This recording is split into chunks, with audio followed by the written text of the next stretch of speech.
Good afternoon, everyone. Thank you so much for your time and for being here.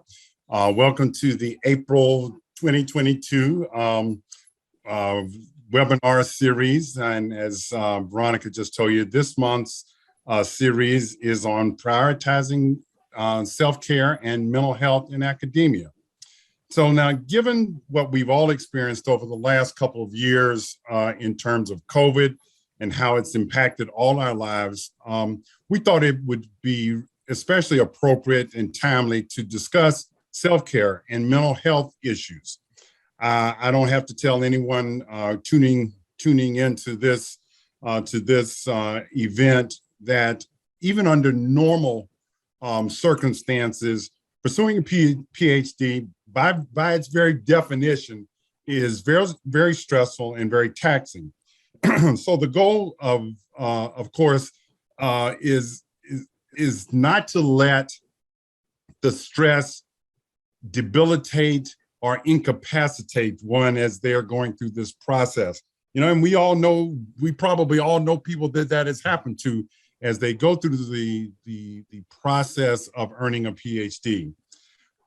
We are very, very fortunate this afternoon to have two program graduates who have very graciously agreed to lead the discussion. And they are Dr. Stella Wukichi. She is a family medicine practitioner and educator. She holds her PhD from the University of Tennessee Health Science Center.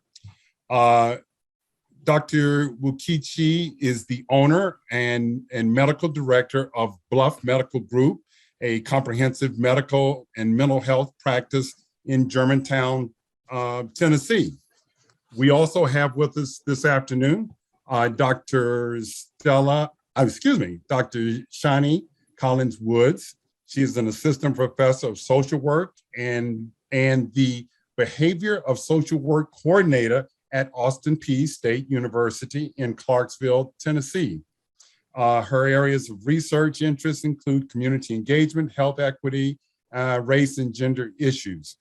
She received her postdoctoral training and education in clinical, behavioral, and translational research, obesity prevention and treatment, and community-based participatory research from Brown University in its National Heart, Lung, and Blood Institute. And the University of Tennessee Health Science Center. We are thrilled to have both of you here. Thank you so much for agreeing to help us address and talk about these kinds of issues this afternoon. Let me, before I go much further, we have provided for you some resources. Is that in the chat, Veronica? Did we put those in the chat or is it somewhere else? I will definitely be sending you a full list because we have several that we're going to share with you. That's going to come when you get the recording of this session, but I will be posting different ones in the chat, and there will be others that our panelists will mention to you during this hour. During this hour. Okay, so yes. we're gonna provide that to all of you so that you know that there are some list of resources that are out there. But I do want to say that we do have a disclaimer that, you know, today's session is about providing you with contact information. We're not necessarily endorsing any of the resources we share with you, but we are letting you have the information so that you can make your own judgments about what is appropriate and what you need and what's good for you. So let's get started here let me get it started by asking, what are some of the practical strategies graduate students can use to combat stress? What are some of the things that they should be doing? And I'll start with you, Dr. Woods. Thank you, Father Abraham. If you are in SREB, you already know Thank what you for that getting that means. shot in. Yes. Absolutely. We call Dr. Absolutely. Abraham, we affectionately call Dr. Abraham Father Abraham. And I just want to thank Dr. Abraham, Veronica, Monica, and the entire SREB family for providing this platform for us to come back as scholars, to share our knowledge and expertise, but also just for us to gather as a community. And SREB has just been so instrumental in my life, not only during my PhD program, but beyond. And also thank you to Dr. Stella for being our co-panelist. I'm so excited to work with you. But when I think about practical ways that graduate students or anyone, even faculty members, can shore up self-care, I think it's really important for us to think about what are some of the things that really kind of stress us out. Okay. And self-care is going to look different for everyone. But for example, I am a professor, I'm a caregiver, I'm a wife, I'm a sister. One of my top stressors is, being a caregiver. So I have to think about ways that I can look at my stressors and figure out ways that I can actually manage those stressors. And for me, things such as working out helps me a lot because it allows me to take that 45 minutes to get on my Peloton bike and to take time for myself. Also, spirituality, faith, those things are important for me. But to really get started on your own self-care journey, I would encourage each of you to identify those things that really stress you out, that are causing you to feel a sense of burnout or overwhelm. See how you can delegate duties to other people. See how you can take some things off of your plate. Identify your stressors, but also find those things that you really love to do that bring you enjoyment and hone in on those key self-care practices. Dr. Wukichi, would you like to weigh in on that a little bit? Just a little bit. I'm also going to detail what Dr. Shani has just said about SREB, Father Abraham. Thank you all so much for everything you do for us. It's a pleasure to be here, as well as being here with Dr. Shani, a colleague of mine. I'm going to add just a few things just to piggyback on what she said. I'm going to take it on a different angle. As an adjunct professor, I also do advise students. When you start a program, the first thing for you to do is to talk to your advisor. Some stress could come from you not able to communicate with your advisor. Communicate to your advisor. Let you and your advisor sit down and lay out the expectation to ensure that you are on the same page in terms of deadlines or graduation timelines, so that any unforeseen work or anything coming up, you'll be able to understand this is what is coming up for me to do. This is very important. I will give myself an example. Back in 2006, when I did my program, my advisor wanted me to take my time. If it entails graduating in 5 to 10 years, that was okay with her. But I sat down with her and we mapped out what I wanted to do. I wanted to make sure I graduate in 3 years. She wanted me to go on to do postdoc. I didn't want to do postdoc. I wanted to go to another professional program. So all this really helped my stress level because we sat down, communicated with each other, and we were able to make this work. Don't forget your family. The support system is very important. In as much as you want your family to be there for you, be the shoulder you can lean on when you're stressed out. Make sure they understand what you're going through, what you're about to embark on, or even what you're embarked on, so that when that event comes up, that Thanksgiving, you're not there, everybody will understand why you're not there. Why you're not there for that event, that weekend, they will understand. So these are the things I can say for now. As we move forward, I can also give you more pointers. Good. Thank you both for that. One of the things we did when you all were registering for the meeting, we had you answer some questions. And one of those questions, was what is your number one stressor as a graduate student? And I want to say to all of you, I looked at the list of all the kinds of responses we got to that. And I want to just say to all of you, thank you very much for your candidness and honesty in responding to those, because it was an interesting list of things. And I will say this: they ran the gamut. They were all over the place. but they seem to group around some key themes. And let me just read a couple of those, or several of those themes to you. Time management was mentioned often. That work, school, life balance. I'm sure this is not new to any of you. The imposter syndrome. Money. Money stresses all of us. And unfortunately, I'm trying to tell you all, even after you graduated, just those stresses about money don't necessarily disappear. They just change a little bit. They're always there. But writing the dissertation and research were other really popular answers to stressors. But the list, there were 60 some people that registered for this, and I guarantee this list is at least 40 some items long of different items that you all had identified that are stressors to you.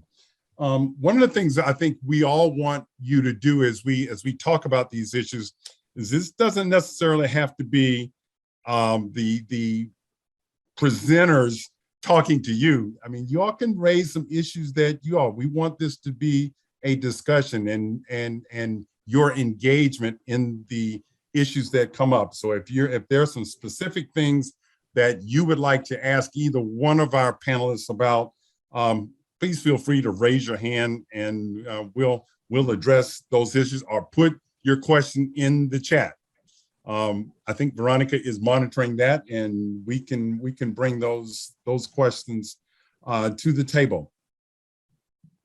One of the things I wanted you all to address, if you would please, is when we were doing some of the pre-session discussions, one of the things that came out in my mind was that, or came up in the discussion, was the facade we all put on in graduate school. You have to wear a particular mask, if you will, and sometimes that mask is not a good one for you in terms of your mental health and your well-being, because there are certain stresses that go on. I think Stella touched on this about your relationship with your advisor or mentor, and there are certain things you can't say and you can't do or you can't reveal about how you're feeling or what you're experiencing.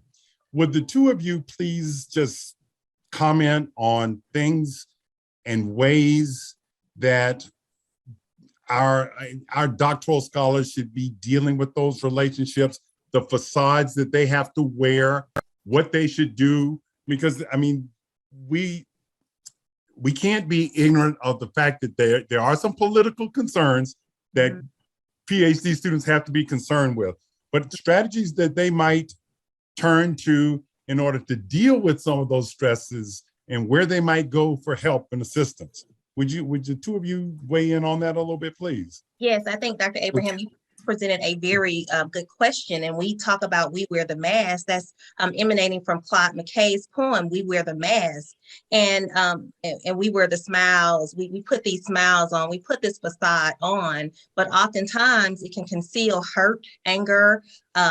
It can conceal many things that we are dealing with. I think on my PhD experience, and oftentimes it was filled with a lot of strife and struggle, and I had to show up.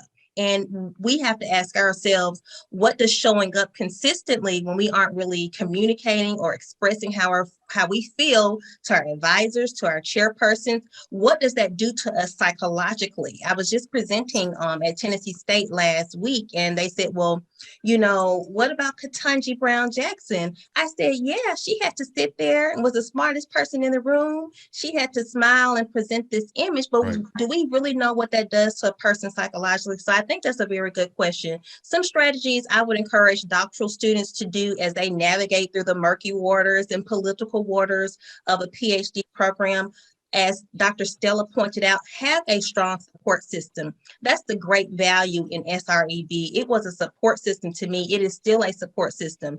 When I can turn to anyone else, we would go to that institute in October and November, and we could just be ourselves and just, express and communicate. So SREB provided that space for us. And so that's why it's so important for, if you can, to attend those institutes, because you may not be able to share with your colleagues or even your classmates at that university, but you can pull Dr. Abraham to the side and he'll pull his colleagues to the side.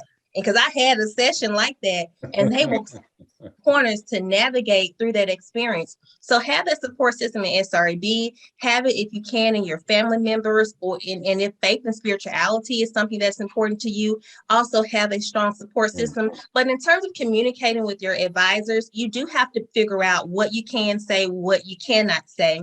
And that will come from your interactions with that person. I had an advisor who was very straightforward. By the book, I had to come to my meetings. I literally, toward the end of my program, I was working at a university. I would have to drive back 3 hours for a 1 hour meeting. She would not let me hold that meeting on Zoom. That caused a lot of additional stress. And so you have to be able to figure out how this person communicates. And if you're not able to communicate everything effectively with your chairperson, always seek out outside resources, outside mentors. And I do think those people will be able to help you navigate and be able to help you frame some things. For example, and I'll conclude with this, I kept a very strong relationship with my mentors from Clark Atlanta University, which is where I had attended for my master's degree prior to my PhD program. And I would call them on the phone and say, listen, this happened. I don't know how to do, I don't know how to respond. And then their professional capacity as professors, as tenured professors, they would say, Shani, you go into this meeting and you respond this way. This is how you conduct yourself in this meeting. This is how you need to address this. Don't address it in writing. Perhaps call a meeting with this person. So they gave me a lot of pointers. So if you have mentors in your network, in addition to your family support, use them to help you navigate the political waters of a PhD program. Thank you. Well, thank you, Dr. Shani. I'm also going to put a disclaimer too, in terms of no one person has the same stress. What stresses me could be different from what stresses you. We all have our different strengths, have our different limitations, our weaknesses. We're all different. So I might approach my advisor to talk to my advisor. Maybe that what works for me, it may not work for you. First of all, you have to figure out what is it that works for you to be able to jump this hurdle, jump this hoop. But in all this, bear in mind that your mental health matters. We are individuals. We are PhD students. We are working towards a goal, but you are a person. When you feel like you can't take this anymore, it's okay to take a break. Go to your school, go to your counselor, go to your advisor, help them understand that this is overwhelming for you. I remember my father will always say, a soldier is one who fights today to tell about it. I'm talking to you today because I was able to manage my mental health to talk to you today. So make sure you are managing your mental health in all the stressors you're going through. You may not have an advisor that is approachable like mine to talk to, or you can go to somebody else, somebody within the group, somebody in the school. Some students will say, let me vent, As students will wear the mask, that's a limit to what you can vent. You want to graduate from that school. So take it one step at a time. As long as you have somebody you can talk to, like Dr. Shani said, I looked forward to October. I looked forward to getting away from everything, just going there, roaming around, talking to my fellow students, classmates. So whatever that makes you feel whole, do it. Your mental health matters, and you do matter. PhD will come and go. You eventually will get it, but take care of yourself. That's the main thing. Yeah. Thank you both for your comments. And let me do a commercial moment here, or take the opportunity to do a commercial moment, and remind all of you that Monique and I and the rest of the staff are here for just one of the purposes that both Dr. Stella and Shani are talking about right now, is know where you can go for assistance, where to go to vent, because you must, on your campus, in your department, there are things you can't say and you can't do and you can't vent in that arena. But for us programmatically, we expect you all to use us if you need us for that purpose, where you can go and vent and get it out and, feel better about yourself and get some advice from a source that is vested in your ultimate success. I mean, not one of you could ever come to us and think that we were not in your corner, because everything we do and that we're about is your success programmatically. And so, Monique and I will tell you, we both expect, and the rest of that, we expect you all to come to us when there are issues and problems that you need to get off your chest. And sometimes we've gotten pretty good at this. We know when you're not necessarily looking for advice, but you need to talk about an issue and to, vent, basically. But we are all very cognizant that you cannot vent in some places, or let's say it a different way, it is very dangerous for you to vent in some places. I mean, it can ruin your career. It can derail your career. And none of us want that to happen. So always know and always be prepared to use us programmatically, quote unquote. I always say that's why we are there, for you all to use as a resource to help you navigate this thing. Okay? Everybody good with that? All right. Dr. Abraham, looks like we do have a question. Yes. Naja Collins had her hand raised. Yes, can you all hear me? Yes. Yes. Okay, so I'm not sure if I am supposed to be in this meeting, but I am, and it's helpful. So I recently graduated from Jackson State University, their master's program. And so I signed up to get notifications from you all because I desire to do both a PhD and an MD program. But I have been in the transition stage of I guess some things happened at home with my family, so I decided to take a break. So I'm in the process of connecting with schools and figuring out, I guess, the transition period. So I just wanted to get advice. How did you all manage your transition period? And did any one of you have a break after receiving your master's degree? And how did you handle that? Because I'm in a place where it's okay, I know what I want to do, but the how and connecting with the right people. And I recently just moved to Tennessee. So just looking at you, Dr. Woods, as well as you, Dr. Wukiji, I hope I'm pronouncing your name correctly, but I saw that you were a family practitioner. So I was like, yes, that made me proud to know that it's not impossible. So I just wanted to know, how was you all's transition period, and how did you go about getting into your programs, and what steps did you all take? Dr. Stella, I'll yield to you since I answered one first the last two times. No problem. Yes, thank you for your question. And I would say congratulations. It's not an easy task to approach a dual degree. It's tasking, but you're doing it. Actually, I did not take a break from my own program. I continued.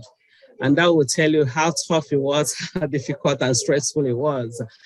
But the only thing I could say that really helped me in terms of what you're actually asking is I had a plan.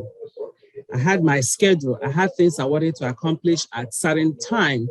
And I know that that's probably what you're doing now that you are approaching to go back again.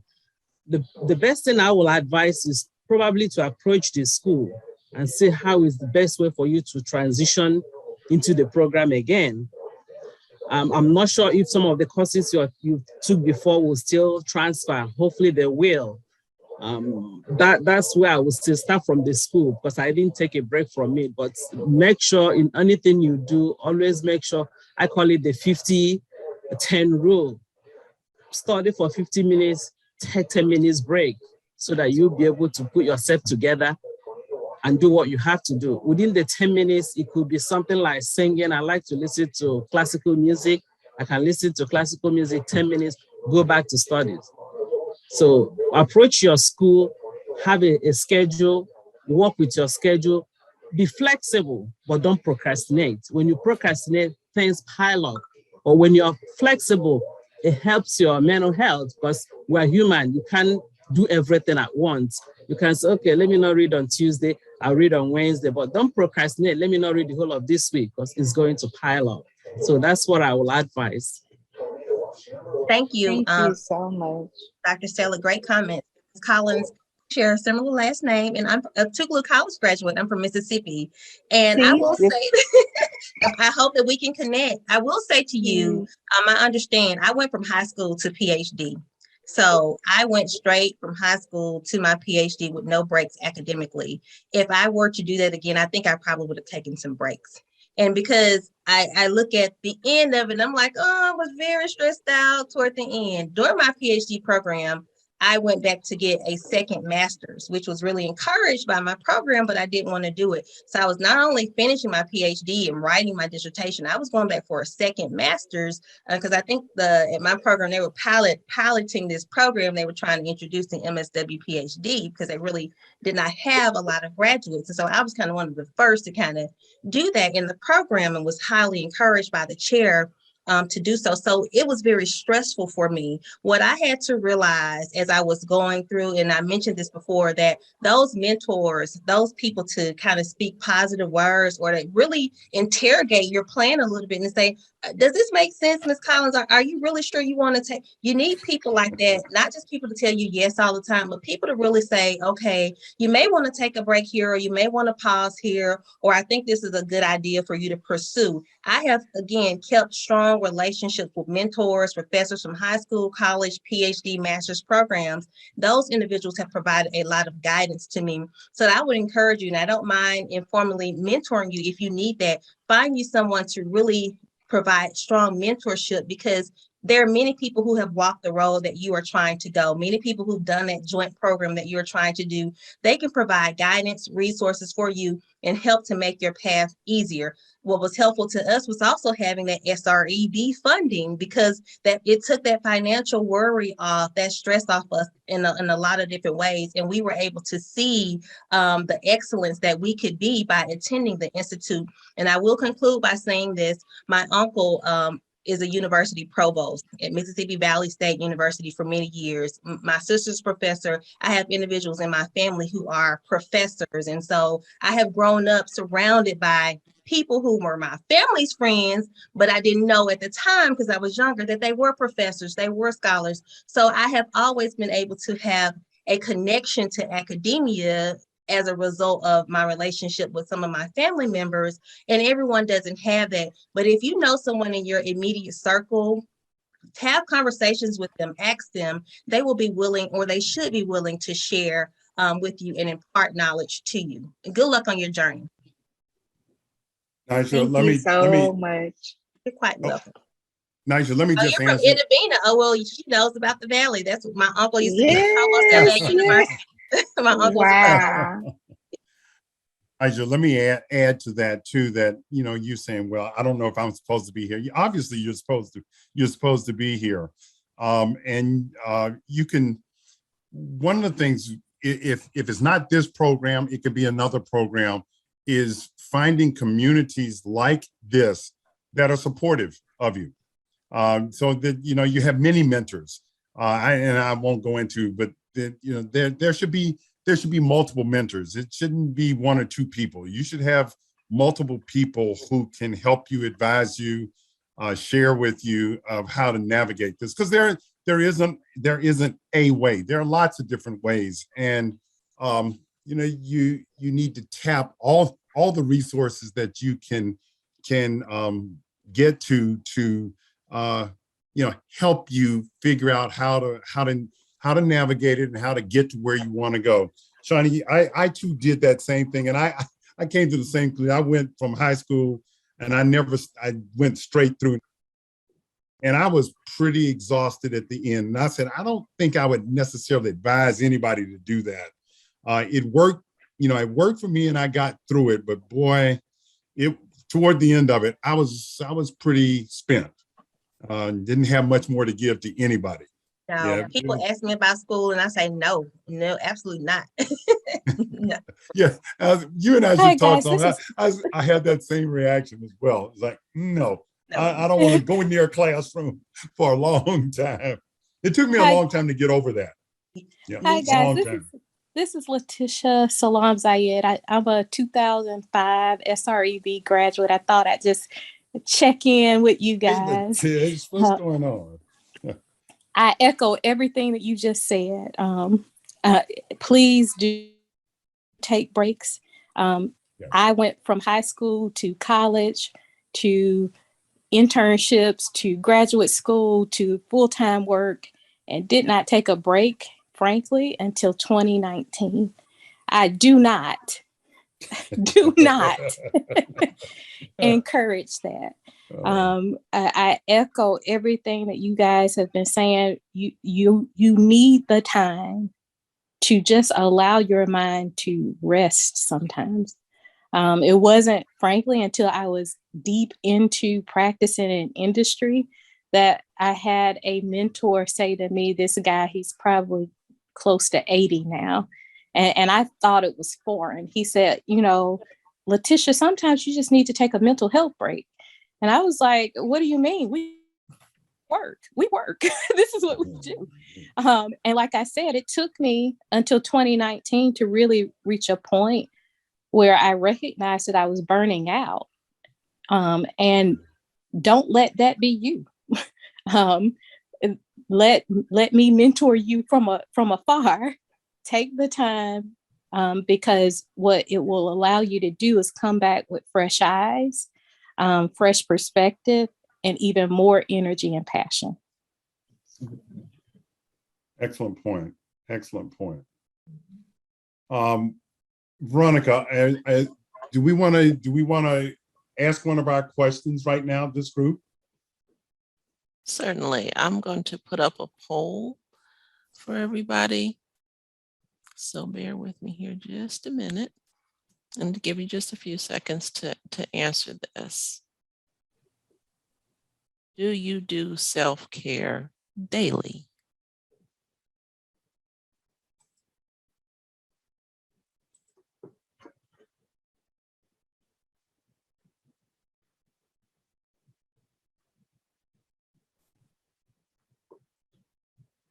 Okay, I'll give you one more second. Looks like we've got a majority of people who have participated.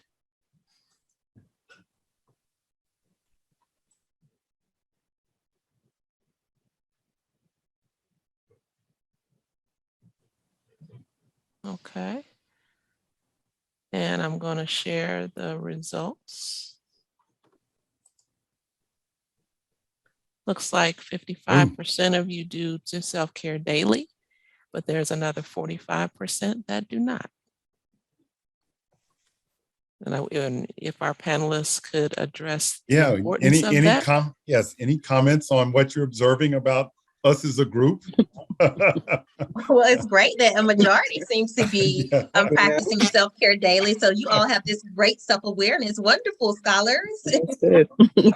It's commendable because given the COVID-19 pandemic, the climate, we say multiple pandemics because we're dealing with systemic issues around race and gender. We're dealing with the pandemic itself, and it's a mental health crisis on so many levels. So I commend you all for taking the effort to say, as Dr. Stella has said, that, you know, you matter. When I cycle every day, when I post my little stats on whatever platform I post them, I also end with that word, I matter. And we have to tell ourselves that every day and be intentional about reminding ourselves, as Dr. Stella pointed out, it's not just about the work we do, because we all are scholars. We're all great at what we do. We know that, but it's also about, you know, taking time for ourselves to really reflect on the importance that, you know, we're not just expending energy all the time and giving and giving and giving, but also that we are putting that energy back into ourselves and doing some of those things that make us happy.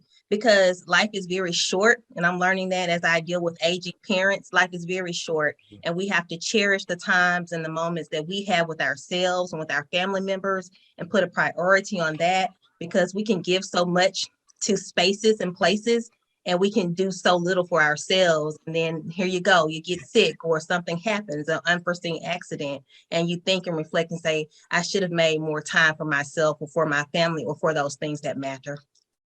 Yes, that's good. I'm actually going to address the 46% that said no. I'm your cheerleader. Sometimes things happen. We're human. We're imperfect. We can't do everything all the time. If you cannot do your self-care every day, there are things that are hindering you. It could be your being in the program. That could be a hindrance to you doing your self-care every day, but that's what you need to do every day. Especially if you're in a program, PhD program, and you have some medical issues going on, like depression. Now, when I say medical issue, I mean mental health issues, depression, anxiety, panic attack, PTSD. Being in this program compounds it. So it's absolutely necessary that you take care of yourself. Self-care is very important. And also you seek help, seek professional help. So the 46 members, the 46 people in the group that said no, I want you to start from today, have a reaffirmation, talk to yourself, understand that self-care is very important. Self-care is therapy. If you don't have anything going on, you don't necessarily have to see a psychologist, but doing self-care is absolutely therapy. It could be as simple as getting up in the morning, sitting in your bed, listen to gospel music, or listen to music, or if you just walk around the neighborhood, whatever it takes to clear your head. You don't have to register in the gym. You can just exercise, just staying in the house, raising your hand up, raising your legs up, carrying the weight, whatever is it that you do that helps you. That's what really matters. So the 46%, I want you today to make a commitment to start utilizing self-care to help while you're still in the program. And Dr. Stella, to echo your point, I think you make a really good point about it not necessarily being so structured, but just taking that time for yourself. And I often present on burnout. And when we get to that final stage of burnout, it's when we can make those ethical mistakes. So getting self-care is an ethical imperative. You know, we all work in academia, we're all in different fields. And so we can make mistakes that can be very costly, not only to our lives, but also to our clients, to our patients. And so if you think about it and frame it in the place that I make it an ethical decision here, you know, if I'm not getting self-care, that would not be the best ethical decision. But think about it in terms of ethics and how that might impact your practice if you're burned out. That might impact your responses to your colleagues. Are you firing off a heated email? Are you able to think, you know, are you having a knee-jerk reaction? Or are you, you know, dealing with things from a level of emotional, where you're in a place where you're emotionally healthy? So think about it from an ethical perspective as well. Yeah, let me add one more thing too. I usually will tell my patients to do that. Maybe you get a mirror. If you have a mirror in your bedroom or shower or anywhere, just put a little affirmation around you anywhere, just to remind yourself, I'm beautiful, I'm worth it, I can do this. People have done this. My dad did this. I can do it. I'm able. Put those affirmations around you. What you tell yourself that you're capable of doing, that's what you're able to do. Be positive. When the negative weighs you down, keep pushing because you are built to do it. You can do it. Meditation helps. I listen to gospel music. I pray a lot. I'm from Africa. We don't have anything except hope. We rely on God for hope. So when you pray, God comes down to minister to you. So there's so many ways. Don't feel that you can't do this, you can't do self-care except you have a structured environment. No, little things help. That you are here today to attend this is self-care because you are here to learn how to help yourself. Absolutely. So let's hear from some of you all, the participants today. What do you all from that 55%? The rest of us need to learn from those of you who do. What are some of the things you do to help you deal with the daily stressors? And I'm going to actually that's our next poll question. I'm going to okay. put that up right. and give you a few choices, but also if there's something that you do not see here that is something that you do as part of your self-care routine, if you could put that in the chat as well. And Jeffrey, I do see your hand, and we'll make sure that we get to you momentarily. It looks like, sounds like somebody has a large echo in the background. So Yes. Television. Yes. so if you don't mind Everybody make turning sure that you mute, down. please. Yeah. I think we have a bad weather here in Memphis. I think that's an announcement. If it's coming from my own end.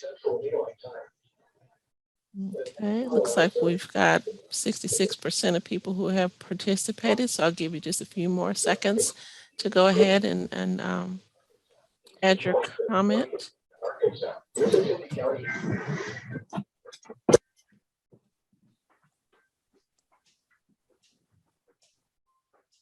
Okay, and I'm going to close the poll here and share the results. So as part of your self-care routine, we have 38% who ask for help, 57% who say that they set limits to avoid exhaustion, 67% say no when you need to, 71% take a break from school and other activities, 33% avoid multitasking activities, and it looks like in the chat, we've got some other things that people are sharing. So please go ahead and take a look there. And you'll also find in the chat a blog post that Dr. Shani did for us on self-care, getting through grad school. So I do have a link there. And also I have put the link for the therapeutic resources with their websites in the chat as well. Okay. And then Jeffrey, did you want to go ahead and ask your question? Yes. Actually, I wanted to share a little bit of what Dr. Abraham was talking about before, and also about Dr. Collins and Dr. Nokwei was explaining before about the time, taking the time. When I came here to the US, it was probably like 23 years ago. And when I came here, I left the school down there. And it took me a while, as you know, as an immigrant takes time until you want to come back to school. I didn't want to come back to computer science, so I took a different type of path. So it was a break, I would say, of 12, 11 years until I come back again. But when I came back again, I went nonstop.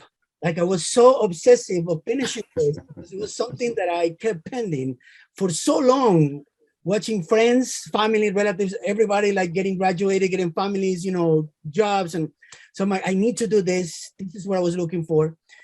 But now after all this, and as an immigrant, you know, I've also helped my relatives, mother, brother, sister. I get to a time right now that I am, as Dr. Abraham was explaining before, I happen to feel sometimes very, very exhausted. And I think it's all these struggles since I came here all these years.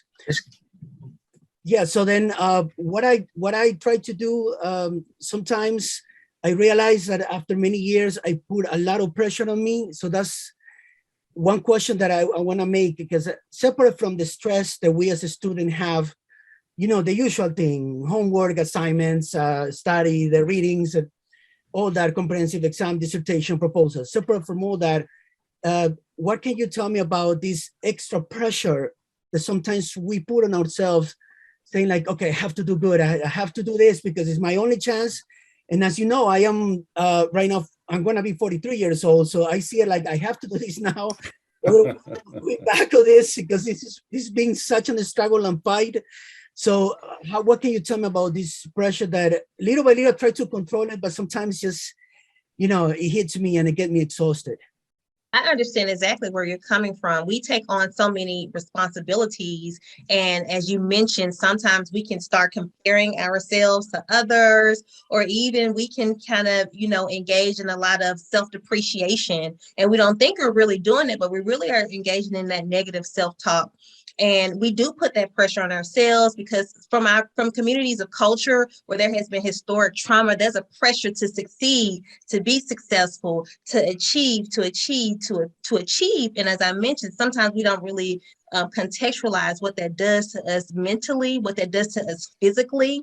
And I think it's important, Jeffrey, that you are aware of that and that you can start engaging in some of that positive self-talk. And then also, I tell myself this every day, and I say this to other people. And I've talked to my husband, Timothy, so much that I call him a little social worker, a little therapist now. But we have to give ourselves grace. We give so many other people so much grace. We give our students grace. We give our family members grace. We say, oh, that's okay. I understand. You didn't mean to miss that deadline. You didn't mean to do that. Or we do it because we're kind people and because we can see people's need. We can see where, people make mistakes. We can see the humanity in other people. But sometimes we think we're subhuman and we don't even see our own humanity. So start, if I could recommend, to tell yourself, I'm worthy of grace. I'm worthy of just sitting on my couch sometimes and not doing anything. I'm worthy of that carrot cake that I love to eat. I'm worthy of those things. And sometimes it comes that we have to affirm ourselves, as Dr. Stella pointed out, and that's been highlighted on this call. We have to do that in constant affirming of ourselves because a PhD program is rigorous, and it will break you down mentally. Dealing with professors who perhaps come from a different mind frame and not necessarily a therapeutic mind frame as we would hope they would, but everyone's not trained the same way. They can hit you with those emails or hit you with those harsh revisions, and that can break your self-esteem down. What I would do is when I got those revisions, and my professor was great, my dissertation chair was really great, but she was very exacting. She would send me a memo of revisions, and I would just walk away from it for the day. And that's what I had to do. I had to put a pause. I had to put a space in between it and say, I'll pick this up tomorrow because right now I cannot process what she's going to tell me. And it's going to be a lot. And sometimes it wasn't a lot, but she was very exacting. And I appreciate that because she was very serious about her job and very serious about my success. But it also comes with a heavy weight. So give yourself grace. Know that you are worthy. If you need to take a break, you're worthy of a break. You're worthy of walking on that beach. And don't necessarily try to live up to these expectations of being so excellent because you already are great with who you are, how you were created. You're already great. I do agree with you, Dr. Shani. Thank you for that perspective. And also, Jeffrey, thank you for the question. I can actually relate to you. I came here in 1995. I was in medical school when I transitioned to the United States to meet my husband. The impression I had when I come here, I'm going to transition into medical school, but when I came here, they wanted me to start all over again. It was very stressful. I didn't like it. To my dad, I disappointed him with that because I did not continue. So I had that pressure on me. I had that weight on me to make my father proud. Now I had to go to school back to back so that I can make him proud that I came to America. I did not forget the educational awareness, the struggle, everything I put on my siblings and I to go to school. So I do understand where you're coming from. Even when I finished my PhD in 2009, I went back to law school, finished 3 years. I still felt I've not done enough, So I see where you're coming from, but I want you to understand the success, the failure, you not being able to transition from your country to here, it does not define you. Whatever that happened in the past does not define who I am. I am who I am. I feel I am worth it. Whatever I went through, I am worth it. My dad is no longer here to hear about my successes, but wherever he is, he will know that I've made him proud. Finding your place, your happy place. What makes you happy? Now it's about you. What makes me happy? My 4 children, they are my happy place. So find your happy place. They're all in college. I'll fly in to go see them. I'm happy. So finding your place, forget about the past, move forward. You are worth it. Don't put that pressure on you. That stress is no longer there. 12 years is past. Move forward. That's what I will advise. Yes, that's a great question. Great. Yeah, great question, Jeffrey, and great responses to and I think all of us in one shape, way or form, we all feel stresses in our life. We all have, each one of us, everybody on this participating in this program today we all have those kind of stresses in our lives. And, I have, the older I've gotten, the more I used to think I would at some point end up mastering this, but I have come to learn that it's just a lifelong struggle, effort, if you will. Now, one of the things the older I've gotten to know myself better, and getting at both the things that Dr. Shani and Dr. Stella have addressed is, you got to get to know yourself and the things that make you happy, that take the stresses off of you. You got to be able to identify those things, and you need to find them and make the effort to find them. Because and the way I always think of it, like, look, if you self-destruct, then nobody wins. You've not won, and all those that you impact will have not benefited by if you have a breakdown. And no one benefits if you let yourself go and it gets the best of you. So it's imperative that we all take those breaks and find the ways, as hard as it is. Because I can tell you, everybody on this call, everybody is driven. There's nobody amongst us that's not driven. I mean, because you can't get here, you can't do the things that you all are taking on unless you're driven. And, having that kind of drive and that kind of determination, it has its issues and it has its problems, but everybody here is driven. And you just have to end up figuring out how to shape that drive, that it doesn't undo you, because it can, and it does to people every day. And I'm sorry to say it's done that to people who've come through this program, that they just haven't been able to manage it. And, and it consumes them. Mm-hmm. Yeah. And afterwards, a lot of people don't talk about, Dr. Abraham, the aftermath, Yeah. okay, of going through a program and not being able to communicate, to talk to people effectively, or not having a great support system like SREB. It shows up. Whatever we've been hiding or concealing or pressing down, it's going to come out. And it may come out, when you are in that tenure track position, or if you are in a clinical practice setting. So it is important, as you mentioned, for us to really deal with our mental health, to deal with our emotions, and to find a place of balance. And yes, and as you all have highlighted in the poll, to delegate responsibility to other people, because sometimes when you're in your tenure track or you're in your PhD program, there's a need to make sure you're at this meeting, make sure you're showing up, so people will see you in place and they'll know that you are present and that you are engaged and involved, and that's important to do. But also it comes with additional stressors, and so I like to delegate and say, hey, how can we work on a team? And I have a firm no. I've learned that from my PhD program. I'll tell you no in a minute. I want to be very conscious of time and be sure that if there's an issue and a topic that the panel has not touched on or gotten to, now's a great time to raise a hand or just jump right in and pose a question, so that we can take advantage of this expertise that we have for the next few minutes. Anybody? Everybody? I just wanted to say thank you all so much. It's not a question, but thank you all so much. I know that I'm not here by accident, because you said it, Dr. Abraham. So I just wanted to say I needed this because I was at the brink of giving up. So I just know that this was not by coincidence. So thank you all so much for hosting this platform. I really appreciate it. We appreciate Excellent. you. And Appreciate you. Hang in there. It's doable. Mm-hmm. I want to acknowledge some of my colleagues. I see soon to be Dr. Lanisa Williams from Austin P, and I see Dr. Harmon, and I see Dr. Satcher Bell, some people I know just from our programs and just different networks. So thank you all so much. And Carmen Reese Foster, she stepped off. Yes, absolutely.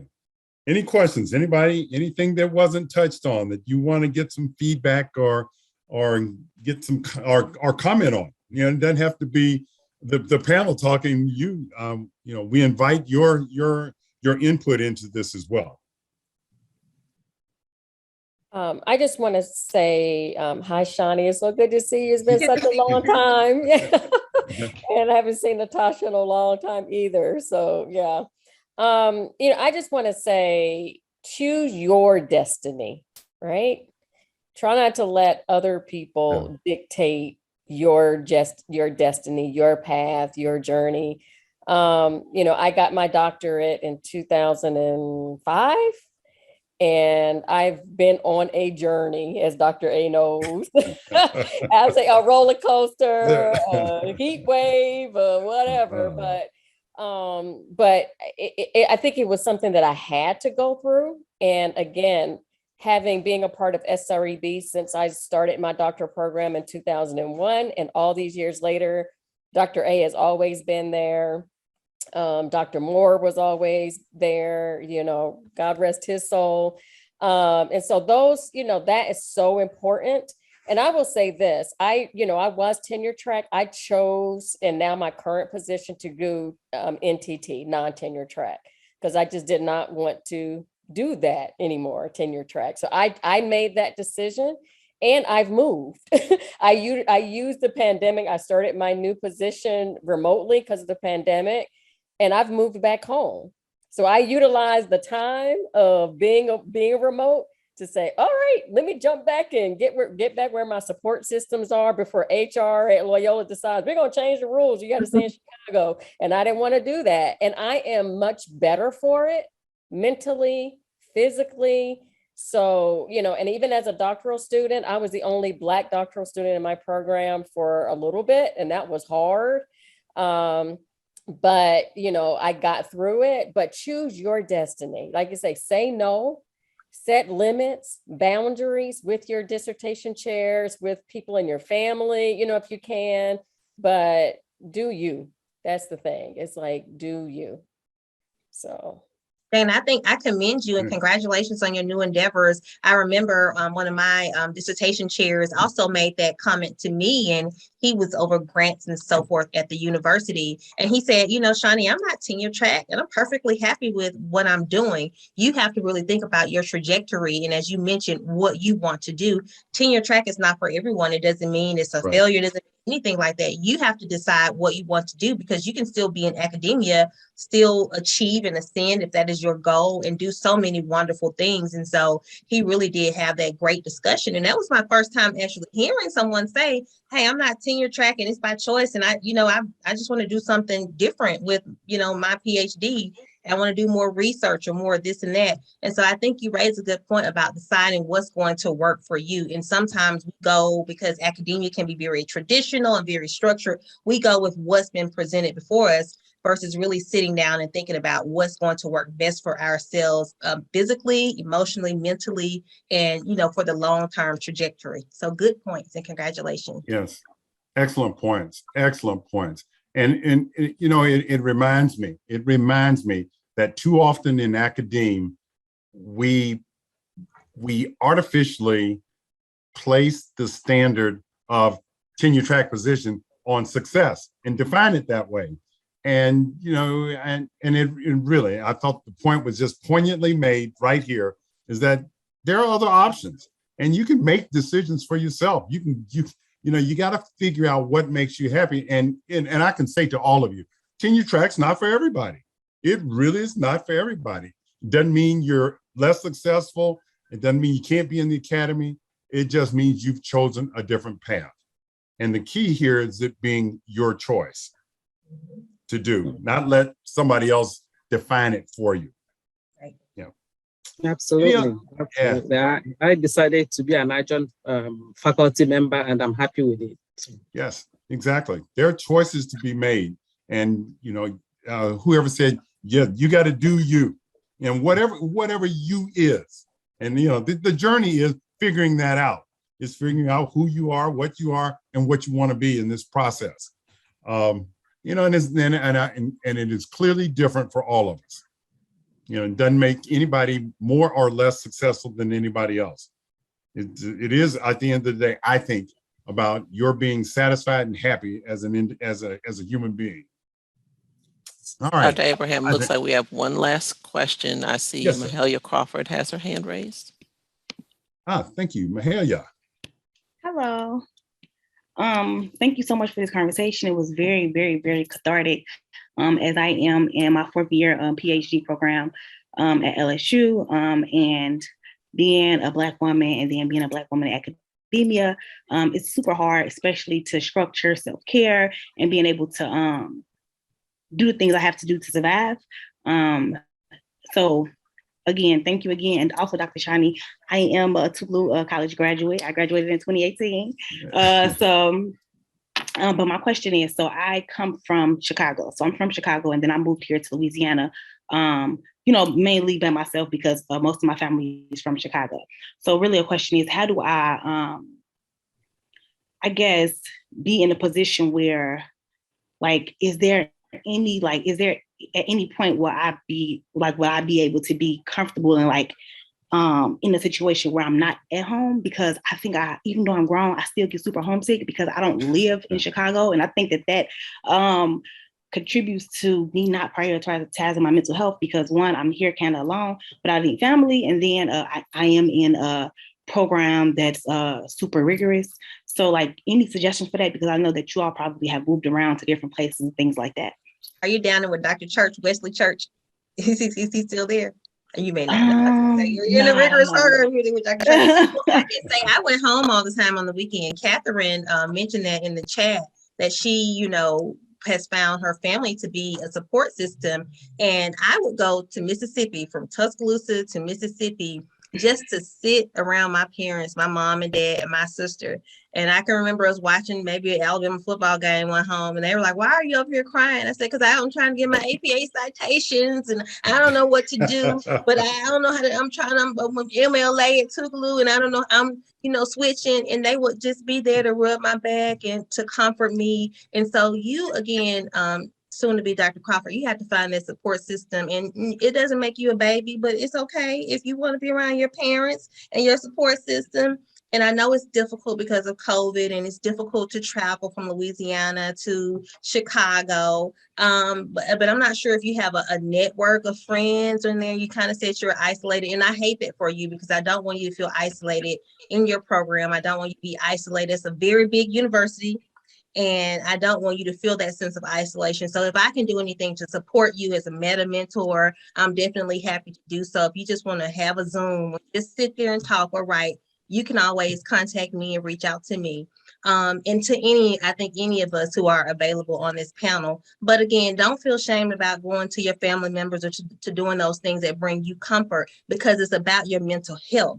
That was cathartic for my mental health as I mentioned in that article that Ms. Johnson has provided. I will be traveling back and forth because I needed that break from being in such a rigorous environment all the time. I needed to go sit around my mama. I needed to go be in church. I needed those things to bring me comfort, to be around people in my community who put $25 in my hand and say, "We're so proud of you, Shani." People who would just come and give me a hug pre-COVID, okay?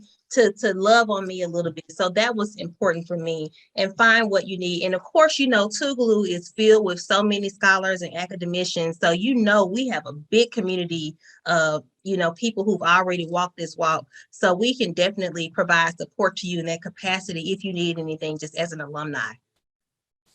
Thank you. Ms. Crawford, I also want to piggyback on what Dr. Shani said. As a panelist, I'm available if any time you need any help, please reach out. You are not alone. For you, home is from Louisiana to Chicago. My home is millions of miles away. So I couldn't go home, I couldn't travel at will. But you make wherever you are your home the best you can. If you're able to travel, that is perfectly okay. You can go home, but make Louisiana home. Try to get friends, have a support group within where you are, and utilize them. Doctoral program is not like high school. It's not even like your undergrad. You're looking at GPA, who is going to be ranked first, who is good. No, your course mates are your friends. You are not in a rat race. Utilize them. Have them as a resource. If you have a paper, you can have them. Can you look through this and see if I did it wrong or if I did it right? Find your upper level classmates and talk to them. If you can go to Chicago, that's good. But if you cannot, make do with what you have. Look at me, use me as an example. My home is millions of miles away. I was able to do it, and I'm here today standing. So you can do it. Also, Mahalia, it looks like Erica Doe, she put a note for you in the chat. She's at Tulane and was willing to connect with you. So That's a good. Louisiana Thank you. person. Mhm. That's good. Thank you. And I just want to remind everybody that this has been recorded. I will make sure that I send this information to you along with our panelists' contact information and the therapeutic resources. Like I said, thank you so much for joining us. We really appreciate your time spent with us. Hope that this has been helpful. And I will also include a survey link in that email so you can let us know how we did, if there's any other suggestions that you have, and any requests for future webinars. And so Dr. A can close us out. I will. Let me thank both panelists. Thank you all so much. This is an important discussion. And thank all of you for taking the time out of your day to be here and to listen to this discussion and to contribute to this discussion. It is so great to see all of you. I have always said to all of you, once you come through this program or are a part of this program, you are forever a part of this program and a part of this network. We're always here. Feel free to call us, reach out in whatever way, Zoom, Teams, whatever suits you. If you need to talk, it is, and even if you don't have anything you want to talk about, you just want to reconnect. Natasha, it is so good to see you. It's been way too long, girl. It's great to see you. Call us. And any way we can help you, even, again, as you're moving through your career, we know the stresses and the strains, we all feel them. And we are here programmatically. This, I would like to point out to everybody, is a community to which you belong, and people know and understand the stresses and strains you're under, and you can always tap into this community for assistance. Both panelists have offered to be there if you need, a little bit more professional help and advice. They've availed themselves to be there for you. So thank you all again for being with us, and stay tuned and keep watching for our next webinar, which will probably be next month. Thank you all very much, and everybody have a good evening. Thank Thank you, everyone. Thank you, Veronica, Dr. Stella, and Dr. Abraham. Thank you, Dr. Abraham. Thank you, Excellent. Veronica. Bye, Great y'all. seeing you all. Take care. You too. Bye. Bye, Shani. Bye-bye. Call me if you need to vent. Yes, exactly.